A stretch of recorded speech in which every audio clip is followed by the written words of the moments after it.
शहीद के हवाले से बहुत सी रिवायात हैं। ये कहा जाता है नाजरीन कि शहीद, आपको पता है कि जब कोई एक दफ़ा जन्नत में जाएगा तो उसका वापस दुनिया में आने को दिल नहीं चाहता, लेकिन शहीद के हवाले से कहा जाता है कि वो ये कहेगा कि मुझे 10 बार भेजा जाए और मैं 10 बार शहादत का रुतबा पाऊँ। उसको इतना कुछ, इतने एजाज़ात हैं, इनामात हैं अल्लाह ताला की तरफ से। तो हमारे जो शहीद हैं वो हमारे सरों का ताज हैं। इसी सारी सूरत हाल पर हम बात करेंगे। इस वक्त में ज्वाइन किया ब्रिगेडियर रिटायर्ड अहमद सईद मिन्हाज साहब ने। ब्रिगेडियर साहब, बहुत शुक्रिया आपके वक्त का। आज हम यौम तकरीम शहदाए पाकिस्तान मना रहे हैं, आप कैसे देख रहे हैं इस यौम शहदाए तकरीम पाकिस्तान के हवाले से? क्या लोगों को किस तरह मनाना चाहिए? तकरीबात का इनेकाद तो किया जा रहा है, ज़रूरत किस अमर की है? जी बिस्मिल्लाहिर्रहमानिर्रहीम, इसमें कोई शक नहीं है कि आज की जो तकरीबात यौम तकरीम शहदा के हवाले से पाकिस्तान में मनाई जा रही हैं, उस सिलसिले में ना सिर्फ फ़ौजी तनसीबात के ऊपर या फ़ौजी मकामात के ऊपर इसकी सेलिब्रेट किया जाएगा, बल्कि मैं एक्सपेक्ट करता हूँ कि जो हमारे और जो सिविलियन दोस्त हैं, हमारे भाई हैं, उनको शहदा के घरों पे जाके उनके वालिदैन से मोहब्बत, इज़हार क़िदत करना चाहिए, जो कि हमेशा सब करते भी चले आ रहे हैं। लेकिन आज के सिलसिले में जैसे मदर्स डे या फादर्स डे होता है, इस तरह आज शहीदों का दिन है, तो उसको उसी तरह सेलिब्रेट करना चाहिए कि जैसे कि दूसरे त्यौहारों को, दूसरे दिनों को मनाया जाता है। पाकिस्तान आर्मी जो है, मैं समझता हूँ कि वो दुनिया की ऐसी मायनाज फ़ौज है कि जो आगे बढ़कर शहादत को गले लगाने में फ़ख्र महसूस करती है। अगर मैं अपनी बात करूं या फ़ौजी अफसरों की बात करूं स्पेशली, तो हम जब डे 1 पे पाकिस्तान मिलिट्री अकेडमी को ज्वाइन करते हैं, तो पाकिस्तान मिलिट्री अकेडमी की जो हमारी मेस है उसके अंदर रोल ऑफ ऑनर्स लगी हुई हैं। उन रोल ऑफ ऑनर्स में उन तमाम शहदा के, उन तमाम सेकंड लेफ्टिनेंट से लेकर मेजर्स तक जितने नाम हैं जो शहीद हुए हैं, उनके रोल ऑफ ऑनर्स लिखे हुए हैं। ऐसे भी हैं जो कैडेट्स, इनका नाम लिखा हुआ है कि 2 दिन पहले पास आउट हुए हैं और तीसरे दिन जाके वो 65 या 71 वॉर के अंदर उन्होंने अपने जान का नजराना पैदा किया। वहाँ से जो शहादत का जज्बा लेके एक कैडेट ट्रेनिंग करता है, तो 2 साल के बाद जब पासिंग आउट के मौके पर ऊपर उन तमाम कैडेट्स की ख्वाहिश होती है कि वो ऐसी यूनिट्स को ज्वाइन करें कि जिनकी रोल ऑफ ऑनर के ऊपर, जिनकी रोल के ऊपर शहदा के बहुत सारे नाम हों, तो शहदा की यूनिट्स में जाना भी फ़ख्र महसूस करते हैं। इसी तरह जब वो अपनी यूनिट्स के अंदर जाके अपनी बहादुरी के किस्से नुमायाँ करते हैं और उसमें पार्टिसिपेट करते हैं, तो उनकी ये अव्वलीन ख्वाहिश होती है कि हम भी उन्हीं अफसरों की लिस्ट में शामिल हों कि जिनके नाम की वजह से उस यूनिट को मुमताज़ माना जाता है, कि जिसकी वजह से पाकिस्तान में आज अमन है, तो वो अपनी जानों को नजराना देने के लिए सबसे तगड़े होते हैं। मैं ये भी बताऊं कि जब CEOs या कमांडिंग ऑफिसर्स से, ये जवानों से पूछते हैं कि किसी भी ऑपरेशन पर जाने से पहले कि कौन जो है वो आगे बढ़ के, चूँकि ख़तरा ज़्यादा, तो वॉलंटियर कौन है, तो अब यकीन जाने कि 100% मैंने खुद कमांड की है, तो 100% लोग एक कदम आगे बढ़ के कहते हैं कि सर हम सब जाने को तैयार हैं। और उसमें जब आप सबसे ज़्यादा फिजिकली फिट को जब अलग करते हैं कि ठीक है आज रात के ऑपरेशन में आप हमारे साथ चलेंगे, तो बाकी लोग बाकायदा रोने की हद तक होते हैं कि मुझ में क्या कमी है, कि सर मैं बिल्कुल फिट हूँ, मैं भी उसी तरह से लड़ सकता हूँ, मैं भी उस तरह जान दे सकता हूँ। तो उस तरह से करके जज्बा शहादत ऐसे होता है। और जब मैं देखता हूँ कि हमारे, जैसे मेरा कोर्स है, हमारे जो कोर्स में से गेट टुगेदर होती है, तो जो शहदा की फैमिलीज़ के साथ जिस तरह ऑफिसर्स, उनकी यूनिट के लोग उनके साथ ट्रीट करते हैं, तो बाकी भी अफसरों की ख्वाहिश होती है कि काश हमारी फैमिलीज़ भी इसी तरह से मुमताज़ होती हैं जैसे कि इन शहदा की फैमिली है। तो अल्हम्दुलिल्लाह पाकिस्तानी कौम और पाकिस्तानी अफवाज, बेसिकली जैसे कहा जाता है कि एक ही सिक्के के 2 रुख हैं, तो अल्हम्दुलिल्लाह हम जिस तरह के पाकिस्तानी कौम में गैरतमंद कौम है, वो अपने शहीदों को ना कभी भूली है ना कभी भूलेगी। तो लिहाजा मेरे ख्याल में, और मैं ये भी समझता हूँ कि जो अपने शहदा को बुला देती है, या अनफॉर्चुनेटली जो 9 मई को जो भी इंसिडेंट हुए बहुत ही बदकिस्मत थे,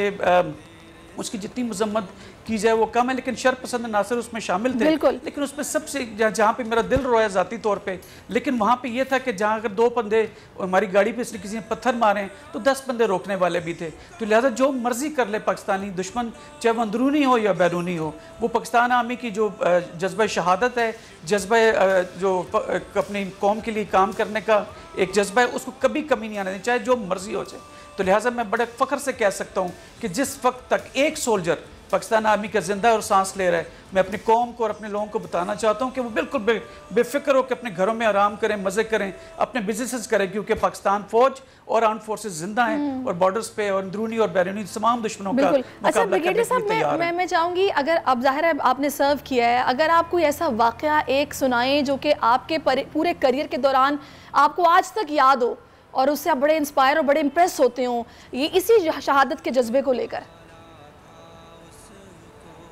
देखिए, कारगिल की जंग के अंदर जो हमारी जवानी में 1999 के अंदर ये सब जब कार्रवाइयाँ हो रही थी, तो पोस्ट के ऊपर जैसे एग्जांपल अगर हम 10 से 12 एक ऑफिसर और 10 से 12 हमारे जवान हुआ करते थे, तो उसमें जिस तरह से हम अटैक को रिपल्स कर रहे थे और इंडिया को हमने गले से पकड़ रखा था, तो उस वक्त भी जो कॉमरेडशिप है, जो ऑफिसर्स की और जो जवानों की आपस की मोहब्बत है, वो एक दूसरे को किसी सूरत भी किसी किस्म का कोई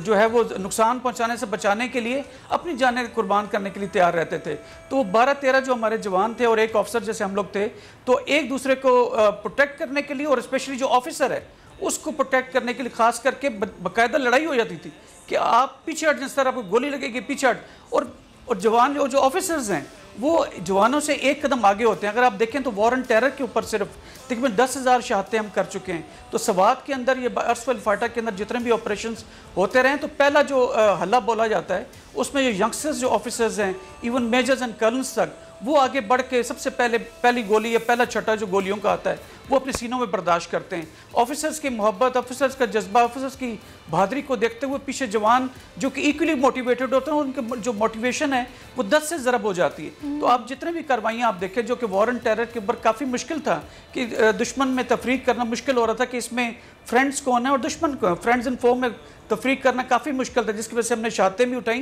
क्योंकि हम वेपन सीधा करके किसको मारें, अगर क्या अपने ही लोगों को, मासूम लोगों को तो नहीं मार रहे। और ये बुज़दिल हमेशा से क्राउड के अंदर गुम होने की कोशिश करते थे, औरतों और बच्चों को सामने लेकर आया करते थे, और जब उनकी इज्जत और तकरीम में थोड़ा सा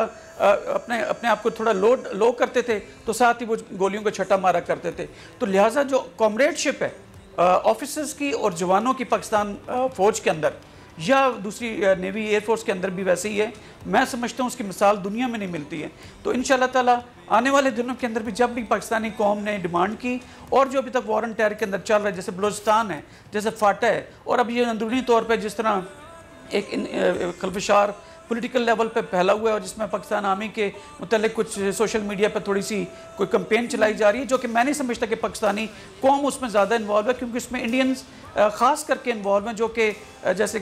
जो फेक वेबसाइट्स के जरिए। बिल्कुल ब्रिगेडियर साहब, ये तो कुछ शरपसंद अनासर हैं और दुश्मन फिर ज़ाहिर है इस तरह की चीज़ों का फ़ायदा भी उठाता है, लेकिन इसमें कोई शक नहीं है कि हमारी कौम इस वक्त हमारी फ़ौज के साथ खड़ी है। और मुझे बड़ा फ़ख्र महसूस होता है कि जब कोई भी डिसाइड करता है कि उसको फ़ौज को ज्वाइन करना है, तो शहादत का जज्बा उसके अंदर पहले से मौजूद होता है। हालांकि इतनी सख्त आप लोगों की ट्रेनिंग है कि बहुत सारे लोग सोचते तो हैं लेकिन वो छोड़ के वापस आ जाते हैं, लेकिन जो कर जाते हैं उस जज्बे की तो क्या ही बात है। थोड़ा सा बताएंगे अपने अर्ली डेज के हवाले से, कैसे गुजरे आपके और क्या माहौल, क्या सूरत हाल थी? देखिए 1986 में मैंने खुद फौज जब ज्वाइन की थी, मेरे 16.5 साल उम्र थी। और ये कहना कि लोग छोड़ के चले जाते हैं, बहुत कम रेशियो होता है, 1-2-3 होते हैं जो बहुत ही ज़्यादा या तो नाजुक होते हैं या थोड़ा सा वो ट्रेनिंग से परेशान होते हैं। लेकिन अगर अब 450 की इंडक्शन अगर पाकिस्तान मिलिट्री अकेडमी में होती है, तो शायद 2-3 होते होंगे जो शायद छोड़ने की बात करें, लेकिन ऐसा होता नहीं है। और मेरे ख्याल में विदिन फर्स्ट 2 वीक्स के अंदर अंदर वो वापस अपनी जगह पे होते हैं और माशाल्लाह से ट्रेनिंग बेहतरीन तरीके से वो कर रहे होते हैं। तो इसी तरह जो सोल्जर्स की ट्रेनिंग होती है इंतहाई टफ है। पीएमए की रैगिंग, पीएमए की जो ऑब्जेक्टिव, ये नहीं कि रैगिंग किसी को पनिशमेंट करना मकसद होता है, उनको फिजिकली हार्डन करना होता है ताकि आने वाले दिनों के अंदर वो हर तरह की जो फिजिकली सहूलतें हैं उसको बर्दाश्त कर सकें। अभी आप सियाचिन के अंदर देखें, आप अर्सफल फाटा के अंदर देखें, सवात के अंदर देखें, बलूचिस्तान के संगलाक पहाड़ों पे देखें, आप रहने वाले हों कराची के या फॉर दैट मैटर किसी मेट्रोपॉलिटन सिटी के, लाहौर के, मुल्तान के या पिंडी के, और आपको कहें बलूचिस्तान के क्रेविसेस के अंदर या सियाचिन की क्रेविसेस के साथ आपने फाइट करनी है, तो उस तमाम हालात के लिए तैयार करने के लिए पाकिस्तान मिलिट्री अकेडमी में इंतहाई सख्त जिस्मानी और मेंटल ट्रेनिंग दी जाती है। इसी तरह हमारे जो ट्रेनिंग सेंटर्स हैं जो जवानों की ट्रेनिंग करते हैं, उसमें भी बहुत सख्ती जो है वो फिजिकल की जाती है। तो वो जब ये ट्रेनिंग से बाहर निकलते हैं तो कुंदन बन के जब निकलते हैं तो उनके लिए ना पहाड़ कोई पहाड़ रहता है, ना सहरा कोई सहरा रहता है, ना कोई जो है बर्फ़ानी तोदे रहते हैं। वो सिर्फ एक ऑपरेशनल ज़मीन होती है कि जिसके अंदर में मुल्क कौम की खिदमत करने की खातिर, शहीद होने की खातिर, एक गाजी बनने की खातिर, एक अपने वालिदैन की, अपनी फैमिली के लिए एक ऐसी रिप्यूट कमाने की खातिर कि जिसके लिए हमारी फैमिलीज हमें भेजती हैं। मेरा एक बेटा है और एक सिंगल औलाद होने के बावजूद मैंने अपने बेटे की चॉइस की कि वो भी फ़ौज में जाए। मैं 2 साल पहले रिटायर हुआ और अब माशाल्लाह से वो सर्विंग कैप्टन है और अल्हम्दुलिल्लाह मुझे उसके लिए भी दुआ है कि जैसे बाकी बच्चों की तरह उसको भी अल्लाह ये तौफीक दे। आज हम जो सांस ले रहे हैं, मैं जिंदा हूँ, मैं फख्र से कह सकता हूँ कि मैं राज़ी हूँ। जैसे कि आपने ब्रिगेडियर साहब अभी वो भी उसको राज़ी करे माशाल्लाह इंशाल्लाह। अच्छा मुझे क्या बताएगा ब्रिगेडियर साहब, जैसे कि अभी आपने कहा कि आपका एक ही बेटा माशाल्लाह वो भी अब आर्मी को सर्व कर रहा है, तो माएँ पाकिस्तानी है, ये हमारा अभी जो तराना है वो भी रिलीज़ किया गया है, माएँ बड़ी सेंसिटिव होती हैं बच्चों को लेकर, अपनी औलाद को लेकर, और जब बेटा भी एक ही हो तो फिर माएँ ज़रूर सोचती हैं कि यार मतलब ऐसे कैसे, बड़ी सख्त ट्रेनिंग है। लेकिन मैंने ये देखा है कि जो जज्बा फौजी जवानों के अहले खाना का है वो भी बहुत ज़्यादा होता है। जिस तरह आप तैयार हैं, एक ही बेटा मैं भेजने को तैयार हूँ, माएँ भी ऐसी होती हैं। थोड़ा सा ज़रा बयान करेंगे माओं की फीलिंग्स, क्योंकि आपके तो घर में है। देखिए, माओं के जज्बे को तो आप कोई अल्फाज में बयान ही नहीं कर सकते। माँ तो पत्नी अजीब ही कोई रिश्ता है। इसी तरह बाप भी है, लेकिन बाप चूँकि एक्सप्रेस नहीं करता है तो बाप थोड़ा पीछे रह जाते, माँ आगे आ जाती है। लेकिन जब हम खुद ऑपरेशंस में हुआ करते थे तो मेरी मिसेस को शायद इतना नहीं होता होगा, लेकिन अब जब खुद का बेटा तो उसके लिए बहुत ज़्यादा, मैं खुद बाप होने के नाते शायद मैं अपना एक्सप्रेस ना करता हूँगा, लेकिन फिक्र तो होती है माँ बाप को, इसमें कोई शक नहीं है। सब्सक्राइब करें और बेल दबाएं ताकि कोई खबर रह न जाए।